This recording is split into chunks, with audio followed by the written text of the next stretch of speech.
Bismillahirrahmanirrahim. Saudaraku, pernahkah kita merenung? Setelah Habil wafat dan Qabil terusir, siapa yang meneruskan keturunan Adam dalam kebaikan? Siapa yang menjaga risalah tauhid di tengah gelombang fitnah dari anak-anak Qabil yang rusak akidahnya?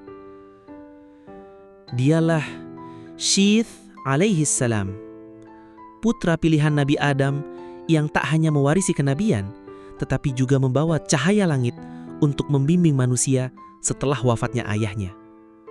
Mari kita telusuri kisah yang jarang dikenal ini. Kisah Nabi Syith, pewaris kebaikan di tengah gelapnya dunia. Nabi Syith adalah putra ketiga dari Nabi Adam alaihissalam dan Siti Hawa. Namanya berasal dari bahasa Suryani, yang berarti anugerah atau pemberian. Ia lahir setelah wafatnya Habil, dan karena itulah ia disebut sebagai pengganti. Dalam banyak riwayat disebutkan, bahkan sebelum wafat, Nabi Adam telah memilih Syith sebagai penerus risalah kenabian. Dalam kitab Tarikh Ibn Katsir dan Tafsir At-Tabari, disebutkan bahwa Allah memberikan 104 suhuf, lembaran wahyu, kepada para nabi terdahulu, dan 50 suhuf diberikan kepada Nabi Syith. Semenjak kecil, ia tumbuh dalam didikan kenabian. Dalam kesunyian dan ibadah, ia dekat kepada Allah, jauh dari dunia gemerlap anak-anak Qabil yang hidup dalam kesesatan. Ketika Nabi Adam wafat, Nabi Syith diangkat oleh Allah sebagai nabi dan pemimpin. Ia menjadi pembawa risalah tauhid, membimbing keturunannya agar tetap menyembah Allah semata. Namun, ujian berat menghadang. Anak-anak Qabil yang telah hidup dalam wilayah terpisah menjalani kehidupan penuh kemaksiatan, musik, perzinahan, dan syirikan. Syith mengajarkan tauhid, kesucian, dan ibadah di wilayah pegunungan. Sedangkan anak-anak Qabil hidup dalam lembah, mengikuti hawa nafsu dan syaitan. Dan disinilah terjadi fitnah besar pertama dalam sejarah umat manusia.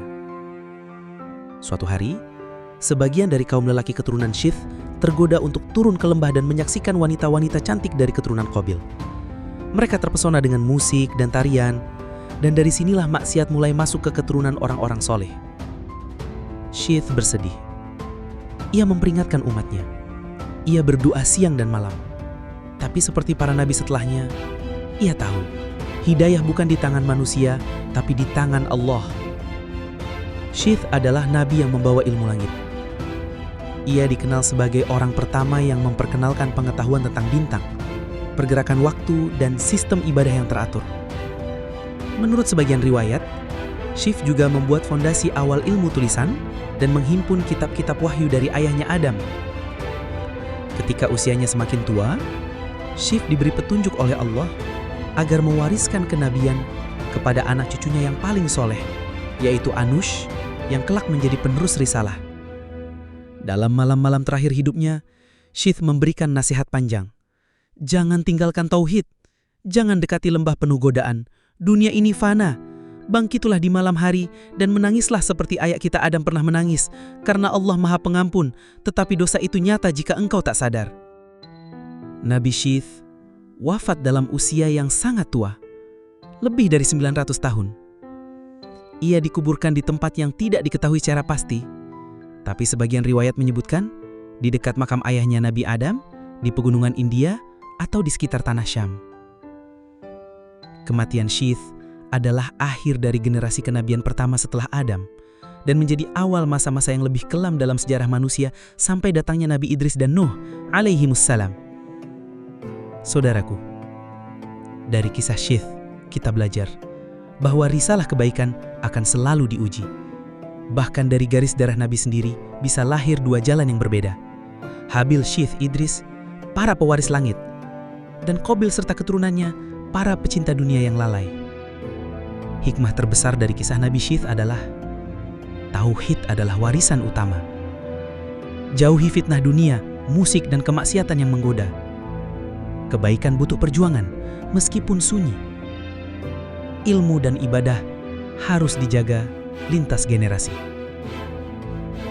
Semoga kisah ini mengetuk hati kita, bahwa dalam dunia yang penuh fitnah ini, kita ditantang untuk menjadi seperti Syith, tetap berpegang pada kebenaran meski berada di tengah godaan.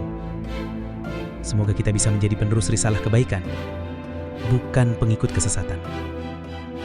Allahumma ja'alna minal muttaqin. Ya Allah, jadikan kami bagian dari golongan syith, para penjaga cahaya di tengah gelapnya dunia. Amin, ya Rabbal Alamin.